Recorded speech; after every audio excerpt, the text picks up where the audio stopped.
روزے کی حالت میں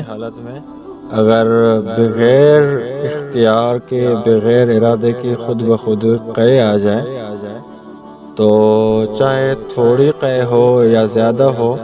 لیکن کیونکہ اس میں انسان کا کوئی اختیار عمل دخل نہیں تھا، اسی وجہ سے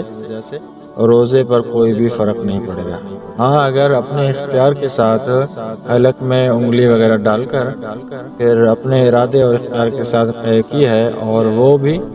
زیادہ ہے کہ منہ کے بھراؤ سے بھی زیادہ ہے، تو اس صورت کے اندر روزہ فاسد ہو جائے گا۔ اور دوسری بات یہ ہے کہ اگر قے آئے اور بغیر اختیار کے پھر حلق کے اندر واپس چلی گئی، وہ بھی اگر بالکل تھوڑی ہے، معمولی ہے، تو اگر بغیر اختیار اور ارادے کے چلی گئی ہے تو اس سے بھی روزہ نہیں ٹوٹتا۔ لیکن اگر اپنے اختیار کے ساتھ قے کو باہر نکالنے کے بعد، باہر کا مطلب یہ ہے کہ حلق سے باہر آئی اور اپنے ارادے کے ساتھ نکل کر اس کو واپس کر لیا ہے، تو اس صورت میں بھی روزہ فاسد ہو جائے گا، ٹوٹ جائے گا۔ اور اگر کسی کو قے تو آ گئی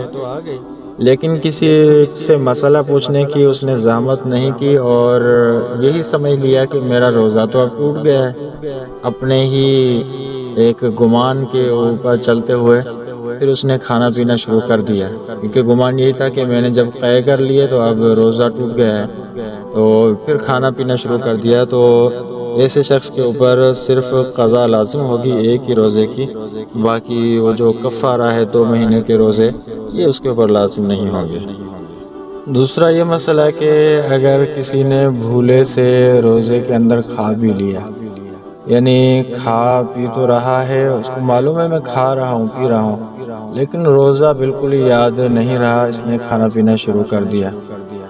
تو جب تک اس کو یاد نہیں، کھاتا پیتا رہا تو اور پیٹ بھر کر بھی کھا لے تب بھی روزہ نہیں ٹوٹتا۔ ہاں، اگر کھاتے ہوئے درمیان میں یاد آ گیا کہ میرا تو روزہ ہے، تو پھر اس کے اوپر لازم ہے کہ منہ کے اندر جو لقمہ ہے اس کو بھی حلق کے اندر داخل نہ کرے، بس جو کھا لیا، باقی جو منہ کے اندر ہے وہ بھی باہر پھینک دے۔ اگر یاد آ جانے کے بعد منہ میں پڑا ہوا لقمہ اس کو بھی اگر نگل لیا تو اس کا روزہ فاسد ہو جائے گا، ٹوٹ جائے گا۔ باقی جب تک یاد نہیں تھا جتنا بھی کھاتا پیتا رہا تو اس سے روزے پر کوئی بھی اثر نہیں پڑے گا اور روزہ بدستور باقی رہے گا۔ ایک اور مسئلہ ہے کہ اگر سحری کے وقت بیداری نہ ہو تو اب روزے کا کیا حکم ہے؟ تو ظاہر بات ہے جب انسان سو رہا ہوتا ہے تو اس وقت نیت یہی ہوتی ہے کہ صبح اٹھ کر میں سحری کروں گا اور صبح کو میں روزہ رکھوں گا، تو صرف دل کے اندر اتنی نیت کر کے سوتا ہے تو اس کی روزے کی نیت تو ہو گئی،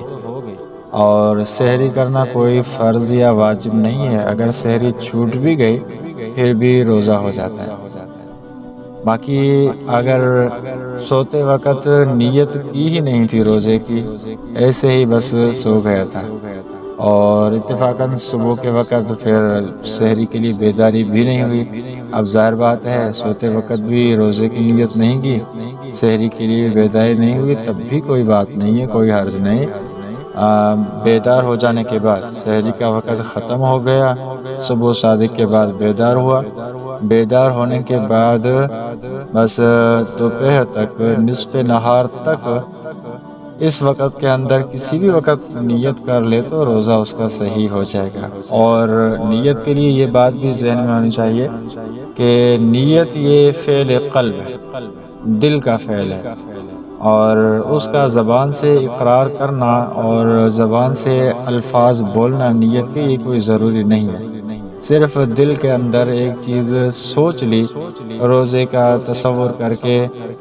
کل کا ارادہ کر لیا دل کے اندر تو نیت روزے کی ہو گئی۔ زبان سے الفاظ بولنا کہ میں کل روزہ رکھوں گا، اس طرح کے الفاظ بولنا کوئی ضروری نہیں ہے۔